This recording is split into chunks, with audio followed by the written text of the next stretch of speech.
dans mon 21e journal de bord. Plusieurs moments sont à retenir des 1h30 de discours du chef de l'État devant les parlementaires réunis en congrès. Mais bien sûr, une phrase m'a particulièrement attiré l'attention. Sa volonté de recréer l'État-providence du XXIe siècle. C'est bien le drame de notre pays que d'avoir cru que l'État était omnipotent, omniscient. Cet État-providence, c'est justement ce qui nous a conduits dans la situation que nous connaissons. Il est temps que l'État se mêle de ce qu'il regarde. La sécurité, la police, la justice, l'éducation, la santé.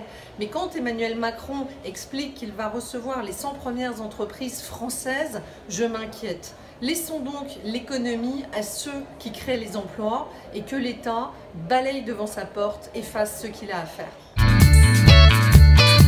Mon inquiétude de la semaine, c'est encore et une fois de plus les relations avec Donald Trump et plus généralement à l'issue de ce sommet du G7 et des relations au sein de l'OTAN. N'oublions pas que les États-Unis représentent 70% des ressources de l'OTAN. Il est essentiel d'avoir un dialogue et surtout de coopérer avec cette puissance mondiale. Mon coup de gueule de la semaine, c'est de constater que la France ne cesse de reculer. Aujourd'hui, nous sommes 7e puissance économique mondiale derrière l'Inde. À l'horizon 15 ans, nous deviendrions 9e et nous disparaîtrions du top 10 d'ici à 2050. Il est vraiment urgent de mettre tout en œuvre pour restaurer le pouvoir économique de la France. Mon coup de cœur de la semaine, c'est bien évidemment les Bleus qui nous ont fait vibrer avec un jeu solide, collectif, organisé, en route vers la finale et on compte sur vous.